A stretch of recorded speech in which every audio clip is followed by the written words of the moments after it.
Welcome to my night terrors. If you enjoy my content, please consider subscribing to my channel.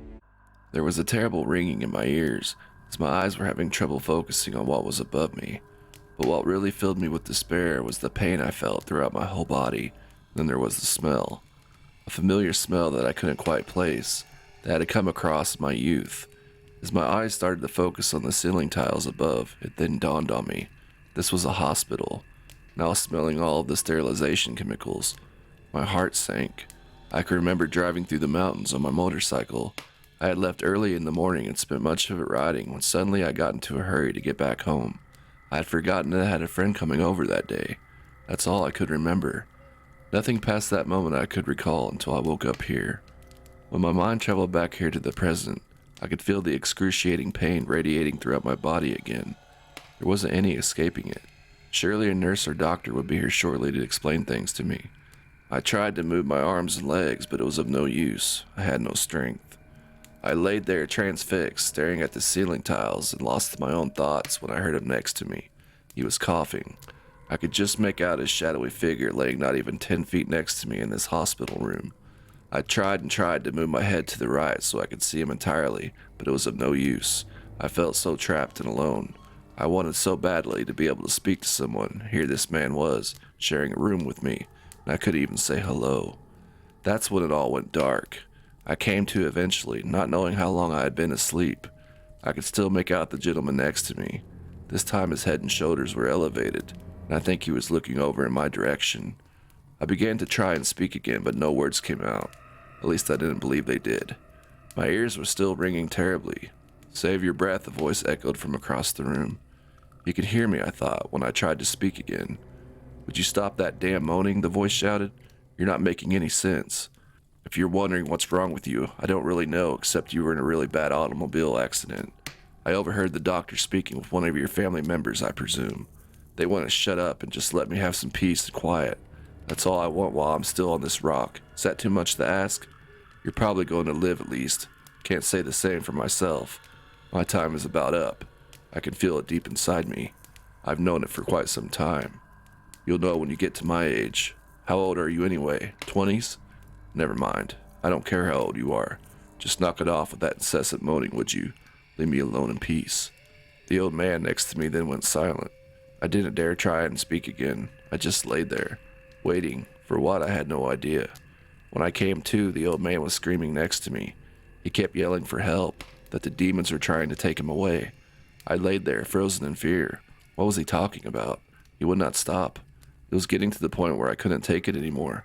He started to scream at me to help him. The demons would not let him rest. I started to think maybe they should move him to the psychiatric ward. All at once I lost it and felt myself from deep within try and yell at this man to shut up. That's when I heard myself plain as day. I had spoke. Everything was immediately quiet. Finally, I thought, he got the point. But when I peeked out of the corner of my eye over at his bed, there was nobody there. But he was just screaming, I thought to myself. Did I imagine the whole thing? At that point, I started to question my own sanity. Well, at least I know I can talk now. If only I could begin to move as well. I tried to move my hand, but couldn't. Fear came over me when I realized I might be paralyzed. I tried over and over again to move anything in my body, but eventually gave up and fell asleep. When I woke up, I was freezing. The temperature had dropped considerably. I started to yell for the nurse, but no one came. I thought it to be strange I haven't seen anyone besides the old man since I got here. How long have I been here, I wondered. I screamed for a blanket. I screamed for anyone to hear me. Suddenly I felt someone's presence beside me. I looked over but could not make out who it was. "Hello, nurse? I am freezing. Why is it so cold in here?" They didn't say anything. They were just standing next to me. Why won't my eyes focus on them? I was becoming angry. Whoever it was that was there disappeared before my eyes. I must be hallucinating. What just happened to me? Where did this person go? How did they just seem to vanish like that? I began to feel very uncomfortable and started to think none of this feels right at all. I started to feel truly terrified about what was going on when the room began to grow very dark. I felt something's presence enter the room, something that was unnatural and not human. Just the feeling that I got from this thing was scaring me immensely. I was shivering, but not from the cold. It wasn't cold anymore.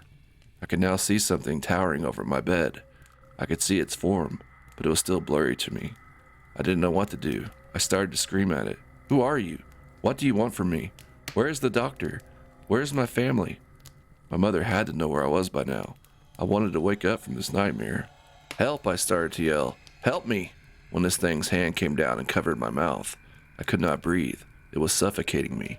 I was then able to squirm and shift my whole body, but still unable to break free from this thing's force.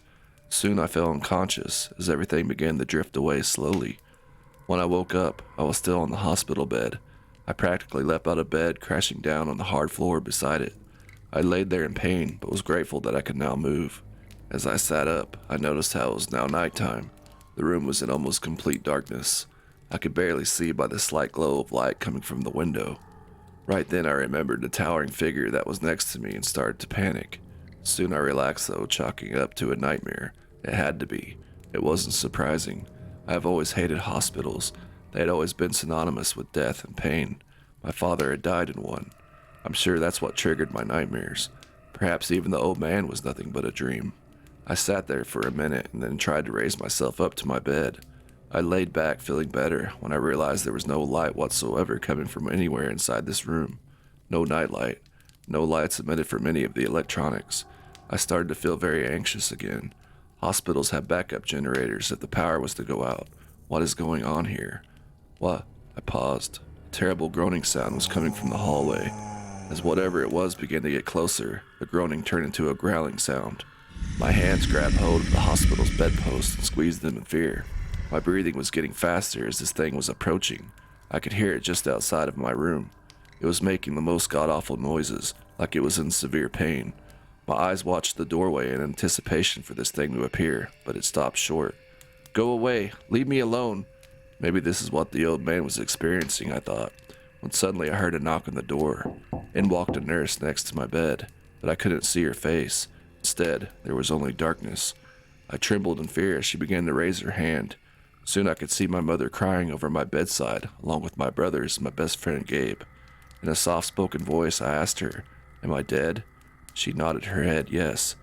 I felt a tremendous sorrow fill me inside as I fought to hold back the tears. Can I go to heaven now? She didn't move.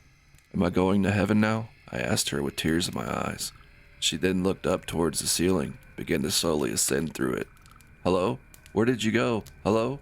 Are you there? I began to scream when I looked over at the doorway to see the most grotesque, hideous face of what I assumed was some sort of demon as it began to growl and groan. It crawled its way inside the room as it drug its deformed body behind it, leaving a long trail of slime and foul-smelling ooze.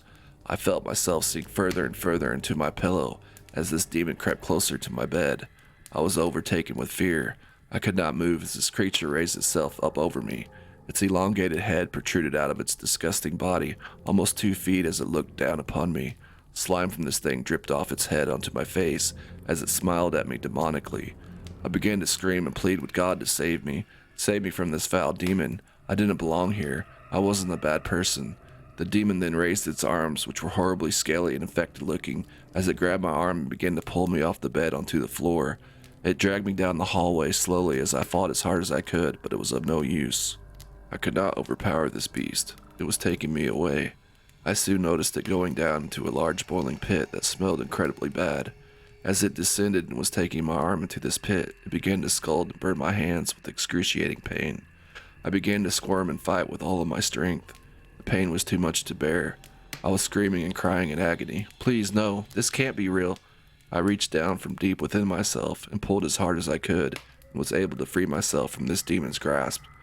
I fell backwards as this thing began to emerge from the boiling pit, reaching out as its arms began to lengthen towards me. I got to my feet in an instant. My hands were inflamed and burning terribly. I ran down the hospital hallway back into the room where I could see the nurse standing in the doorway. She lifted her arm, pointing back in the direction of the demon. Her arm was nothing but bone, and now I could recognize her face as being nothing but an empty skull with glowing white eyes. I tried to make my way past her when she almost seemed to teleport directly in front of me, blocking my path as she began to ascend into the air again. I stopped quick in front of her and made my way back into another patient's room. As I was going inside, I noticed she disappeared. I went straight for the window but could not get it to open. I searched around the room in a panic, trying to find something to smash it open with, but there was nothing suitable. I could hear the demon approaching the room, making the same hideous groans it had made before. I ran over to the door and shut it, pushing all my weight against it. I knew it was futile, as this demon was very large and could easily overpower me. I started to weep, wondering why this was happening to me, when the demon began to push against the door. I could hear its growling. A pool of slime streamed underneath the door under my feet as I struggled to retain my footing. I pressed my left foot against the adjacent wall, doing my best to keep this demon from entering, all the while screaming and cursing at this thing to leave me alone. After about a minute, it stopped, and I sat there utterly exhausted at this point. I didn't know what else to do, so after a while I opened the door to see that there was nothing there. I walked back to my original room, but there was no sign of the demon or the nurse. Hours seemed to pass, being alone with my thoughts. I wondered if this was purgatory, and I was doomed to stay here in this hospital for eternity. I had to try and escape this place. I could already feel myself going mad. I opened the door of my room and peeked out into the hallway. There was nothing there. I didn't dare go back towards the demon in the boiling pit. I went where the nurse was guarding me from going before. I found a stairwell and made my way down. The further I went exploring this hospital, the more dark and eerie it became to me. None of this can be real.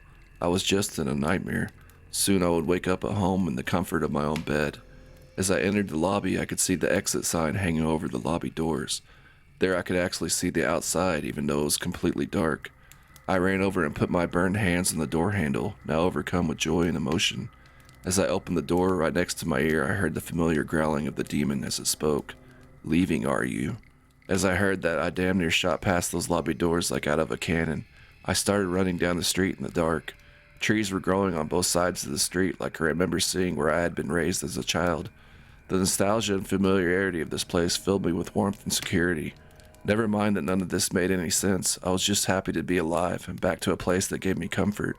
I expected to hear my mother at any moment yell for me to come and eat dinner, as she always used to when I played outside as a child. But all of that began to fade, and fast. The wind started howling. The clouds above me were stirring at an incredible rate.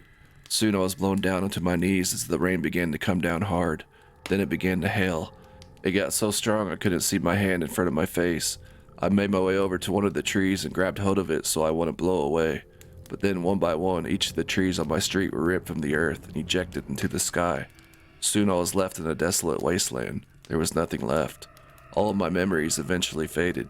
My family and friends, my childhood street, my mother. After a long period of what I assume were months of just walking around this barren landscape void of anything alive as I had remembered it, I even forgot about the hospital and the nurse. Even the demon eventually escaped my memory. I no longer knew who I was. All I knew was fear, confusion, and worst of all, loneliness.